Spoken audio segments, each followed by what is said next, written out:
Can I eat french fries po? Panghihingi ng permiso ni Sanya, habang nakakondong kay Alejandro. Tipid naman akong ngumiti dito. Oo naman, basta yung limit mo ha, pangangaral ko dito. Hindi kasi healthy ang fries, kaya hanggang 15 hanggang 20 sticks lang ang pinapakain ko sa kanya. Yes po, masayang pahayag nito, at iniba na ang kakainin niya. Kumuha pa siya ng isang paper plate para doon ilagay ang 20 sticks ng fries. Hindi ko naman mapigil ang ilibot ang tingin sa buong paligid. Walang tao kahit ni isa, dahil sa pagmamay-ari daw ito ng pamilya ni Alejandro. Sinarado talaga ito dahil sa kagustuhan ni Alejandro. Belle, may gusto ka pa bang pagkain? Napalingon naman ako kay Alejandro nang sabihin niya iyon. Wala na, okay na naman itong mga pagkain natin. Masyado ng marami, pagtanggi ko dito at tumungo naman ito kaagad.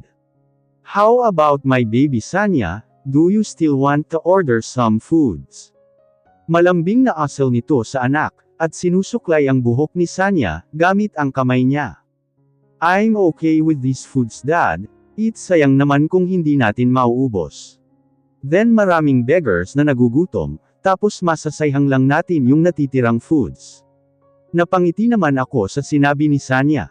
Mabuti na lang talaga at maaga siyang namulat sa mga nangyayari sa paligid niya. Kahit noong nasa Canada pa kami, ay lagi siyang nagbibigay ng pagkain sa mga taong nakatira sa bangkita. Kahit maarte siya sa katawan, ay hindi siya nagdadalawang isip na lapitan ang mga taong pulubi. Kahit na marurumi ang mga ito, ay nakikipagkwentuhan at tumatabi pa ito sa kanila. Hindi naman natin sasayangin yung foods.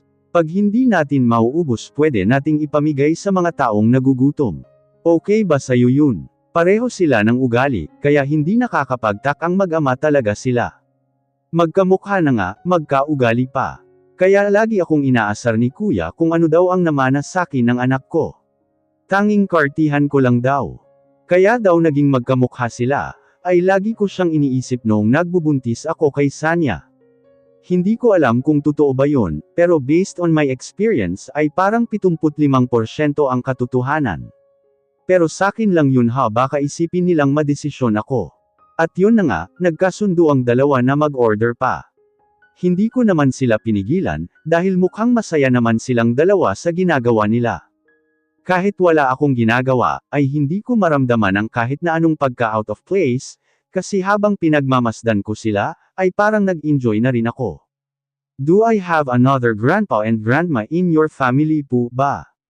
Tulad po ng sabi ni Tito, na every family daw have 4 grandparents kasi yun yung parents ng mommy and daddy, baka sa mukha nito ang pagkalito, at nais na malaman ang bumabagabag sa kanya.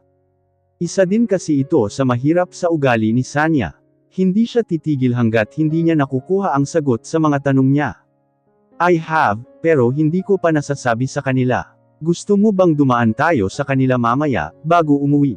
Hindi ko alam pero may iba akong nararamdaman dahil sa sinabi niya. May parte ng isip ko na parang nagdadalawang isip sa sinabi niya. Ang alam ko ay hindi siya malapit sa parents niya. Pero ewan ko lang ngayon, dahil hindi na ako nakibalita sa personal life niya. Kailangan rin ng tao ng privacy, kayang-kaya kong paimbestigahan ang buhay niya, pero hindi ko ginawa dahil nirerespeto ko ang private life nito. If it's okay with you po. Gosh, I'm excited to meet them daddy, baka sa boses nito ang excitement. May dala akong books about history, gusto mong magbasa. Sandali lang at kukunin ko yun sa sasakyan ko, nagmamadali itong tumakbo papalayo sa amin. Parang iniiba din ni Alejandro ang usapan tungkol sa pamilya niya. Masyado niyang inispoil si Sanya, yung tipong ginagawa niya ang lahat para sa anak niya. Hahayaan ko na lang siguro, pero natatakot akong masanay si Sanya sa ganitong treatment ni Alejandro. Huwag ka masyadong mag-demand ng kung ano kay daddy mo ha. And be a good girl kasi ang arte mo pa naman. Tinuwanan ko pa ang huli kong sinabi dahil napanguso ito. Mom, I'm curious about Tito Samuel's answer on my question. Napakunot ang noo ko dahil sa sinabi nito. Ano na namang kalokohan ang pinagsasabi nito kay Sanya? Ano bang tanong mo sa kanya? If he has a girlfriend. Anong naging sagot niya? He said, balang araw maiintindihan din nila na ang tunay na pag-ibig ay parang sardinas. lahat ng sakit titiisin mo makita mo ang siyang masaya sa iba. Huwag mo na intindihin yung sardinas, ulam natin yun kanina. Pero hindi naman sardinas yung ulam natin kanina. Napakagatlabi ako kakapidyo ng tawang kumikawala sa bibig ko. Nagawa niya pa talagang ma-memorize yun.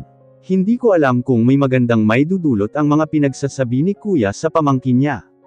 Don't mind your Tito Samuel, may lagnat lang siguro, kaya kung ano-ano na lang ang sinasabi. Yun na lang ang tanging nasabi ko, dahil wala akong maisip na iba. Ang dali pa naman niyang masaulo ang mga sinasabi mo. Kahit gaano pa yan kahaba kung gusto niyang isaulo ang magagawa niya. She's just 4 pero parang matanda na kung makapagsalita. Magsasalita pa sana siya, nang matano na nito si Alejandro mula sa gilid namin. Sinalubong niya naman ito, kaya nakahinga ako ng maluwag. Baka kung ano-ano pang itanong nito sakin, tungkol sa mga kalokohan ni kuya, ay baka masikmuraan ko ito mamaya pagdating niya sa bahay. Kung ano-ano kasing tinuturo. Here, bibilhan pa kita if matatapos mo na itong basahin, pero may sarili akong library, at kung gusto mo ay pupunta tayo sa bahay. I love reading books too, kaya sobrang na-excite ako nang malaman na pareho pala tayo ng hobbies. Baka sa boses nito ang kasiyahan, habang sinasabi iyon sa anak niya. Hindi nga ako nagkamali na magiging mabuti siyang ama. Kahit hindi niya alam ang gagawin, ay gumagawa siya ng paraan. Tatanggapin ko na rin siguro ang proposal niya, para maging okay lang lahat. Gusto ko rin bigyan ng buong pamilya ang anak ko. Isa pa at alam kong may nararamdaman pa rin ako dito. Sana lang maging okay na ang lahat. Wow! Sobrang laki po ng house ni na Daddy, Mommy, manghang asal ni Sanya, habang inililibot ang tingin sa buong paligid. Tinupad nga ni Alejandro ang sinabi nito kanina. Akala ko ay uuwi na kami kaagad, pero umiba yung dinadaanan namin. Sabi pa niya, may isang salita ako, kaya pupunta tayo sa bahay ngayon, tulad ng sabi ko kanina. Hindi ko na magawang umalma, dahil nandito na naman kami. Nasa labas pa lang kami ng bahay nila, pero sobrang ganda na. Paano pa kaya pag nasa loob na? May one na lang kaya ako dito sa sasakyan. Pagdadalawang isip kong asal kay Alejandro na naghihintay sa labas ng sasakyan niya. Sasama ka. Ikaw ang ina ng anak ko, kaya natural na ipakilala din kita sa parents ko. Wala akong nagawa, kundi ang lumabas ng sasakyan at sundan sila ni Sanya. Sana kasing bait niya rin ang pamilya niya. Napahinto kami sa isang malaking double door. Kumawala naman si Sanya sa hawak ni Alejandro, at naglakad sa pwesto ko para hawakan ang kamay ko. Namamawis ang kamay ng anak ko, kaya paniguradong kinakabahan din siya. Okay ka lang, bulong ko dito. Tumango naman siya at hinigpitan lalo ang kapit sa kamay ko. Nang tumingin ako sa pwesto ni Alejandro, ay nabuksan na nito ang pintuan ng mansyon nila. Hindi pa man kami tuluyang nakakapasok sa bahay, nang may isang eleganteng babae ang sumalubong kay Alejandro. Oh my God, buti na lang at nandito ka na, dahil kanina pa naghihintay ang bisita mo. Do you still remember your ninang's daughter? She's here. Napaiwas ako ng tingin sa kanila, nang marinig ang usapan nilang dalawa. Kung hindi ako nagkakamali, ay siya ang nanay ni Alejandro. Parang may kung anong tumatak sa dibdib ko, dahil sa sinabi ng ginang. Ma, may kasama ako. Saka na pag-usapan na natin ta. Ilang beses ko nang sinabi na ayaw kong makipag-blind date. Just stop setting me up. I'm here to introduce someone. Bakas sa boses ni Alejandro ang pagkairita, pero nanatili pa rin siyang malumanay. Kahit siya ay naiinis sa sinabi ng mismong nanay niya. Nagtama ang mata namin ng ginang, at pinagmasdan pa ako mula ulo hanggang paa. Hindi ko mapigil ang napayuko, at hinigpitan ang hawak sa kamay ni Sanya. Walang imak namang nanunood si Sanya sa dalawa. Oh, pag-usapan na lang natin yan mamaya. Papasukin mo na lang muna yung bisita mo at aasikasuhin ko lang si Sofia. Paniguradong ang senate up niyang babae ay yung si Sofia, dahil nasabi niya ito kanina. Bumigat ang paghinga ko, dahil nasaktan ako sa sinabi nito. Parang ang pinaparating niya, ay walang kainte-interes ito sa amin ni Sanya. I'm really sorry about that.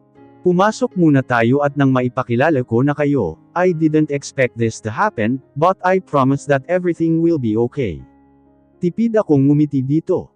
Ginaya niya naman kami papasok ni Sanya, habang siya ay nanatiling nakasubaybay sa amin sa likuran. Napakalawak at maaliwalas ng bahay nila.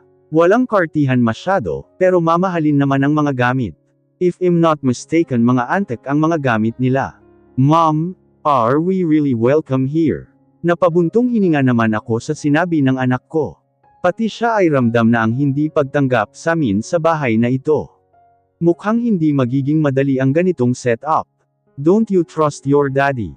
He said everything will be fine, kaya just do trust him, okay? I cheer her up dahil masyado itong naapektuhan sa pakikitungo ng nanay ni Alejandro. Magandang hapon po sir, pinapasabi po ng senyora na sa Harden daw kayo Damaritso. Napalingon naman ako sa pwesto ni Alejandro, nakaharap ang isang kasambahay. Susunod na kami manang, tugon naman nito, at hinarap kami ni Sanya. Nagugutom na ba kayo? Kakain na lang muna tayo bago umuwi, kakausapin lang natin sandali ang parents ko. We're okay dad, let's go there na po. So I'll be meeting my grandpa and grandma, nag-aalala ko namang tinignan si Sanya. Hindi ganyan ang sinasabi niya sa akin kanina. Alam kong ramdam niya rin na hindi kami welcome dito, pero pilit niya pa rin siyang nag-iisip ng positibo. Alright, let's go. Tinapik pa nito ang hawak niyang cellphone at pin-on na kami. Marami kaming dinaanan na pasikot-sikot, hanggang sa mapunta kami sa bandang likod ng bahay nila. May malaking swimming pool sa isang napakagandang Harden. Hindi ko mapigil ang mamangha sa nakikita. Parang nasa gubat ka, pero puno ng mga bulaklak, at ang sarap sa mata nito. Ma, where's dad? Doon ko lang napagtanto na nasa harapan na pala kami ng mama niya. May kasama itong babae, na parang isang modelo. Ang ganda at klase nung babae. Siya ata yung Sofia na sinasabi ng mama ni Alejandro. May inaasikaso lang, hintayin na lang natin siya. Sandali lang naman daw yun, tugon naman ng ginang, at hindi man lang kami tinapunan kahit ni isang tingin. Napatunghay naman ako kay Sanya, nang madinig ang buntong hininga nito. Come here baby, naagaw ang atensyon ko nang maghila si Alejandro ng upuan sa harapan. Unang naupo si Sanya, saka naman ako pinaghila ni Alejandro ng upuan sa tabi din ng anak namin. Tumabi naman siya kaagad sa gilid ni Sanya. Napapagitnaan naming dalawa si Sanya. Hi Alejandro, do you still remember me? We were colleague? Bakas sa boses nung Sofia ang pagkamangha, habang pinagmamasdan si Alejandro. Naglahad pa ito ng kamay sa harapan. Tipid namang ngumiti si Alejandro dito, at tinanggap ang kamay noong babae na nakalahad. You were Ninang Solon Dogther right? Hindi pa siya sigurado sa sinabi.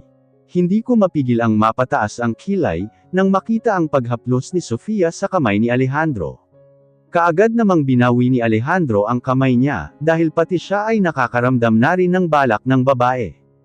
Nawala ang ngiti sa mga labi ni Sofia, napalitan niyon ng isang plastik na ngiti. Napunta naman sa akin ang tingin niya, at kinunutin pa ako ng noo. Who are you? Bakit ang arte ng pagkakasabi niya sa akin? Parang naiirita pa siya sa presensya ko. And who's that kid beside you? Bakas sa boses nito ang pagkakuryoso, bigla naman akong kinabahan, nang makitang pati ang mama ni Alejandro ay nasa akin ang atensyon. Na parang hinihintay rin nito ang sasabihin ko. She's Annabelle, the mother of my daughter, Sanya. Napalunok ako ng ilang beses, dahil parang natutuyo ang lalamunan ko. Bakit biglaan naman? Alejandro, huwag kang magbiro ng ganyan. Hindi may pinta ang mukha ng ginang, habang sinasabi iyon kay Alejandro. Tinaasa naman ako ng kilay noong Sofia at inismiran. Are you really sure about that?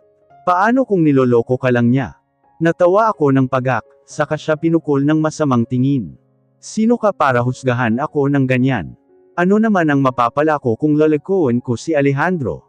Huwag kang magsalita na parang may alam ka, kahit wala naman. Hindi ako papatalo kung nadadamay ang anak ko dito. Sinong ina ang papayag na maagrabyado? I can't believe this. Hinding-hindi ko matatanggap yang anak mo Alejandro. Anak mo siya sa pagkakamali, at kailanman ay hindi ko matatanggap. Ang sakit sa dibdib ng mga binibitawang salita niya. Narinig ko ang mumunting hikbi ni Sanya sa upuan niya, na mas lalong dumurog ng puso ko. She don't deserve this. Ma, hindi ko kailangan ng opinyon mo. Anak ko siya at sigurado ako dun, kung itatakwil mo man ako bilang anak, ay wala akong pakialam. Kahit kailan ay wala naman ako sa'yo diba? Ginagawa mo lang akong puppet para magmaipagmalaki ka sa mga kaibigan mo. Sabi ko sa'yo noon gusto kong maging piloto. Pero hindi ko magawa, dahil iba ang gusto mo para sakin. Tapos na ako sa pagiging sunod-sunuran sa'yo. Ramdam ko ang sakit ng mga binibitawang salita nito. Pero nagpapasalamat ako at hindi niya kami tinalikuran ng anak niya, laban sa magulang nito. Pero hindi ko naman gusto na mag-aaway sila, nang dahil sa presensya namin ni Sanya. Dahil sa'yo, ang akmang pagsampal nito sa akin ay nasangga ni Alejandro.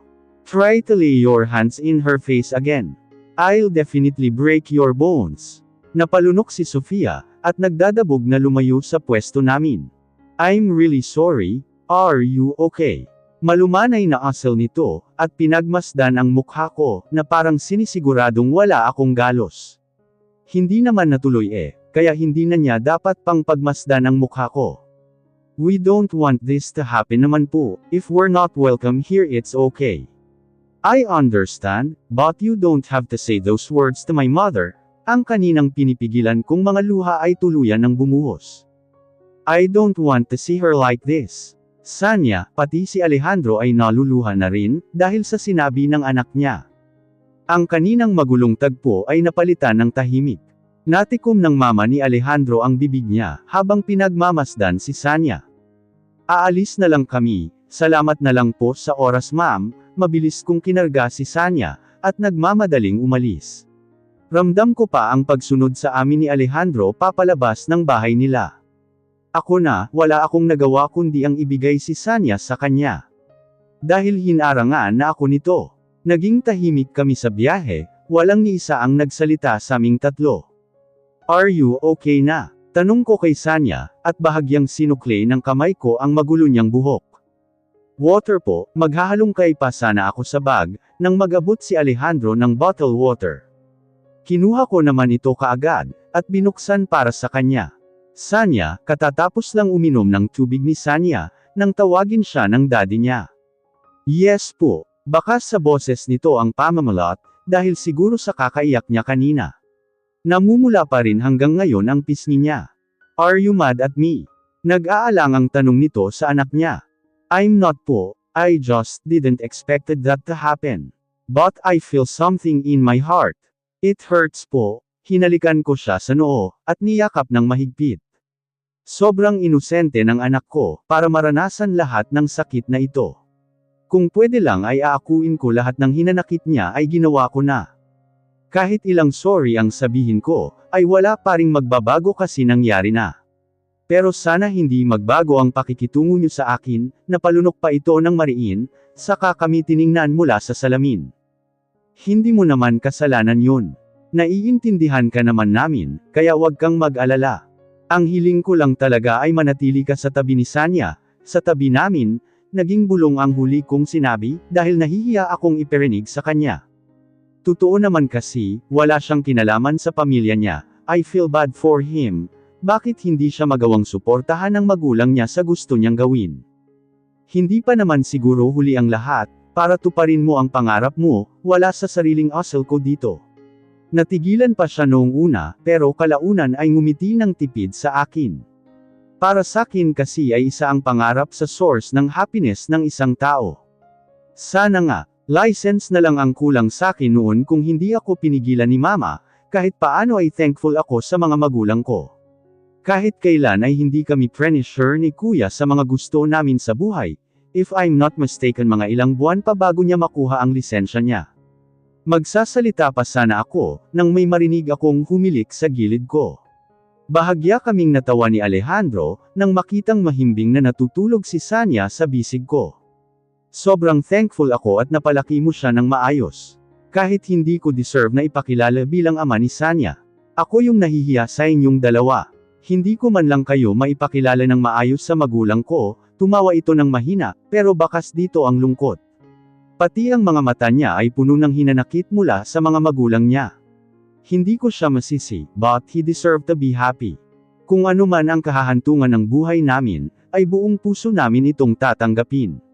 Deserve mo lahat ng nararanasan mo ngayon, balang araw ay maiintindihan ka rin ng pamilya mo. Basta kami ng anak mo ay laging nasa tabi mo lang.